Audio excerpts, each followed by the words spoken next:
जिला जो हमारा है इसमें सड़कों का जाल कैसे बिछाया जाए, और हमारी सरकार ने पहले वर्ष से ही इसका आकलन करना शुरू किया। माननीय जिला हमारे जो स्पीकर महोदय हैं, एक इन्होंने बैठक बनाई कि चंबा में जो सड़कें हैं वो मुख्य धारा में राज्य को जोड़ने के लिए और जिले को जोड़ने के लिए बहुत जरूरी है। पहली बैठक इनके साथ हुई, उसके बाद हमारे स्थानीय विधायक नीरज नैयर जी आए कि मेरे चंबा में सड़कें जुड़नी चाहिए, सड़कों का बहुत बुरा हाल है। मैं बताना चाहता हूँ 591 करोड़ रुपए की सड़कों का कार्य आने वाले अगले वर्ष में अगले 2-3 महीनों में शुरू कर दिया जाएगा, क्योंकि अभी मैं चंबा के विधानसभा क्षेत्र के दौरे में आया हूँ।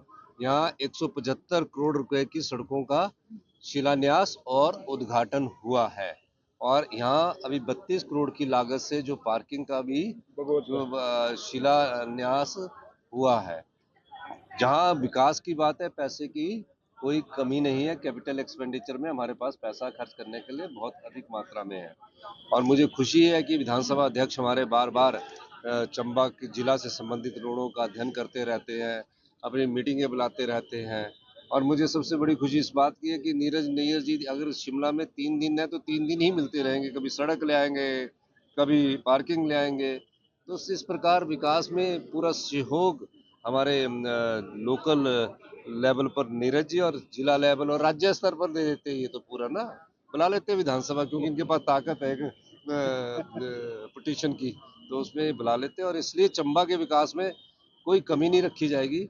और मैं ये भी कहना चाहता हूँ, ये पहली बार हुआ है कि इतनी ज्यादा सड़कों का निर्माण चंबा जिला में किया जा रहा है। और मैं इसलिए कहना चाहता हूँ कि जिस प्रकार से इस बार चंबा के चुने हुए प्रतिनिधि आए हैं और जिस प्रकार से गति से इन्होंने कार्य करवाया है, ये हमारे स्पीकर महोदय तो पूरे राज्य पर विधानसभा क्षेत्र पर हमारे नीरज नैयर जी भी बहुत इसमें योगदान दे रहे हैं। तो बहुत बड़ी तो कितनी सुविधाएं, स्वास्थ्य सुविधाएं? मैं एक बात बड़ी स्पष्ट कहना चाहता हूँ, भारतीय जनता पार्टी ने शिलान्यास तो कर दिया पर पैसा नहीं दिया।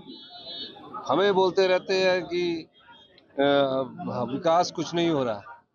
9 साल से इस मेडिकल कॉलेज के विकास के लिए कोई ध्यान नहीं दिया गया।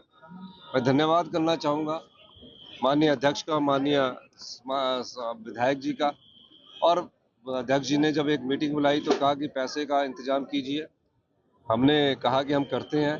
उसके बाद जो नीरज नैयर जी ने एक बार हिंट लेते हैं, फिर जितना पीछे पड़े, और मैं आपको बताऊं तकरीबन 192 करोड़ रुपया तो कंप्लीशन के लिए मैंने दिया, और 70 करोड़ रुपया और दिया, और तीसरा चरण के लिए भी हमने समेत किया, दूसरे चरण के लिए भी, और मशीनों का आधुनिकीकरण के लिए मैं आज अभी इंटरएक्शन मीटिंग कर रहा हूँ। हमारी सरकार शिक्षा और ग्रामीण अर्थव्यवस्था और स्वास्थ्य में विशेष ध्यान दे रही है। यही व्यवस्था परिवर्तन होता है जब जनता की आवाज को, जनता की योजनाओं को हम धरातल पर उतारेंगे। जो जनता की मांग के बगैर उतारेंगे उसे ही व्यवस्था परिवर्तन कहते हैं। नहीं, ये तो कुछ नहीं कह सकते हम। ओपीएस वाले मिले थे आपसे?